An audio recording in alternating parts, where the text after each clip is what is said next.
Hello everybody, my name is Ashwani Sharma and this is your daily guidance program 2.0 for SSC JEE Mains preparation. Task 16 में मैंने आपको full test 4 attempt करने के लिए बोला था and there are 73 students who have attempted this test and upload their marks in Google form. तो आपको इस गूगल फॉर्म से जनरेट की हुई spreadsheet Telegram channel the civil Banda या फिर इसी वीडियो के नीचे लिंक पे मिल जाएगी, जिसमें आप अपने मार्क्स कंपेयर कर सकते हो बाकी के 73 स्टूडेंट्स के साथ। तो इससे आपको एक आइडिया लगेगा कि आप कहाँ पर स्टैंड करते हो बाकी सब स्टूडेंट्स के कंपैरिजन में। ऑल्दो ये इमेटेरियल है बिल्कुल, आपको बस अपने आप को इम्प्रूव करना है। ऑल्दो आप एक कंपटीशन में हो, लेकिन अल्टीमेटली आपको अपने आप को इम्प्रूव करके अपने आप का एक बेटर वर्जन बनाना है।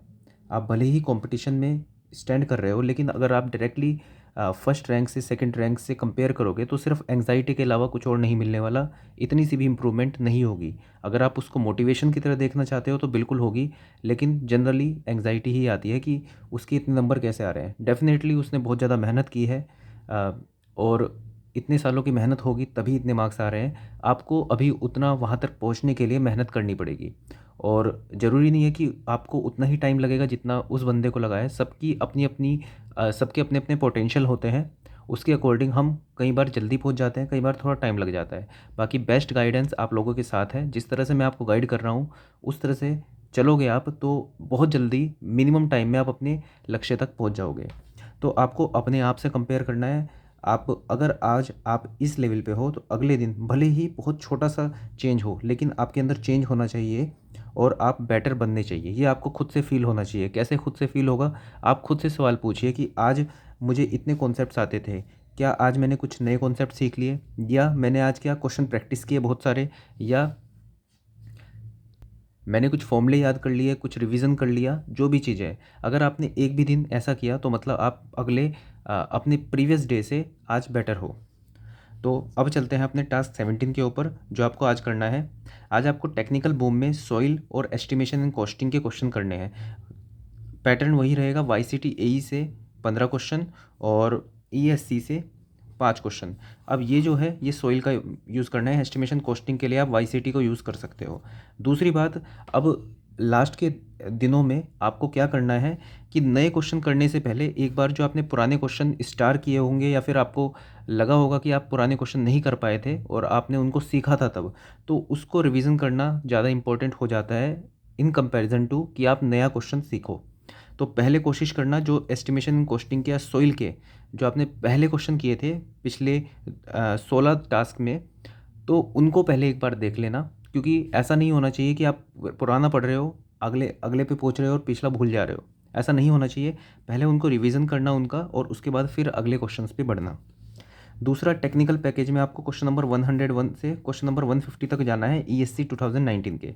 ये आप कैसे करोगे? टेक्स्ट बुक की टेस्ट सीरीज में ओपन करोगे, सबमिट कर दोगे टेस्ट और उसके बाद एक एक क्वेश्चन को देखोगे। अच्छा, एक और चीज़ मैं आपको बता दूं कि ऐसा हो सकता है जैसे मान लो ईएससी के पीवाईक्यू आप कर रहे हो, ठीक है, ये टेक्स्ट बुक से आप टेक्निकल पैकेज की तरह कर रहे हो, तो आपको ऐसे क्वेश्चन भी मिलेंगे जो बहुत ज़्यादा आपको टफ लगेंगे। उनका कॉन्सेप्ट सीखना भी बहुत टफ लगेगा और इवन अगर आप उन्हें नोट से भी पढ़ने चलोगे तब भी आपको लगभग ऐसा लगेगा जैसे 2-3 घंटे लग गए। तो उनको छोड़ना है। अच्छा, किस क्वेश्चन को छोड़ना है? एक अपना एक रूल बना लो। जैसे मैं आपको एक बता रहा हूँ कि टेक्स्ट बुक की टेस्ट सीरीज जो होती है उसके अंदर आप क्वेश्चंस देखोगे तो ऊपर एक कॉलम होता है, वहाँ पर लिखा आता है कि इतने परसेंट बच्चों ने ये क्वेश्चन सही किया। अगर किसी क्वेश्चन पे आ रहा है लिखा कि सिर्फ 5% बच्चों ने इस क्वेश्चन को सही किया या 1% बच्चों ने इस क्वेश्चन को सही किया, इसका मतलब ये है कि या तो उसका बाई लक तुक्के से हो गया, या फिर उसने बहुत ज़्यादा अध्ययन किया था उस बात का, या फिर उसने पहले से क्या पता क्वेश्चन देखा हुआ हो। आई मीन टू से, अगर इतने कम बच्चे उस क्वेश्चन को कर पा रहे हैं, सिर्फ इतने कम बच्चे कर पा रहे हैं, इसका मतलब वो बहुत टफेस्ट क्वेश्चन है बिल्कुल। और उसका कॉन्सेप्ट आपको नहीं भी आए तब भी कोई दिक्कत नहीं है, क्योंकि इतने परसेंट बच्चे ही उस क्वेश्चन को कर पाएंगे। ओवरऑल मेरिट पर इसका कोई भी फ़र्क नहीं पड़ेगा।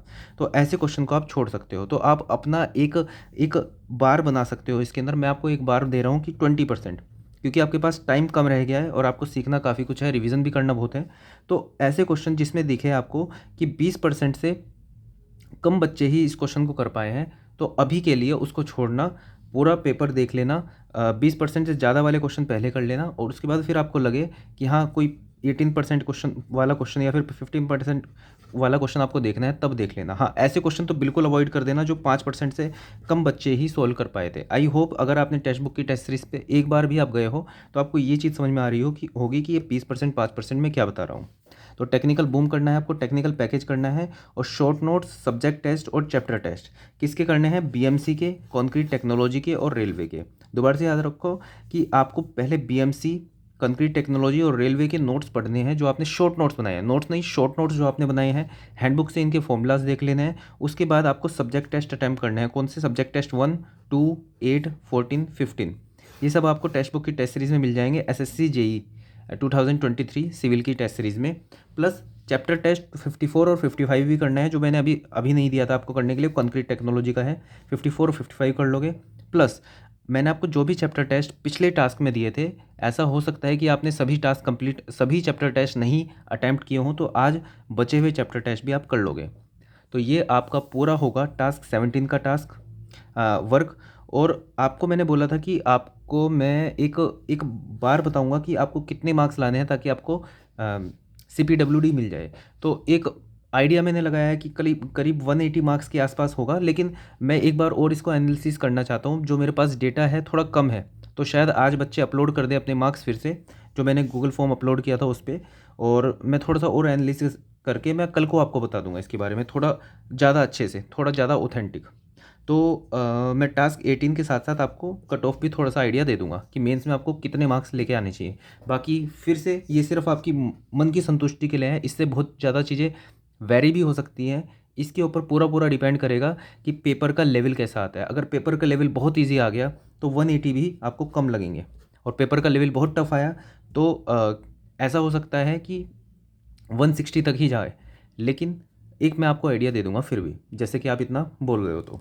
तो आज की वीडियो में इतना ही। आज क्वेरीज मैं नहीं ले पाऊंगा, वैसे भी बहुत डिले हो गया वीडियो अपलोड करने में, क्योंकि यही सब एनालिसिस मैं कर रहा था, लेकिन हो नहीं पाया था एटलीस्ट। सो इस वीडियो के लिए इतना ही। That's all for this video. Thank you.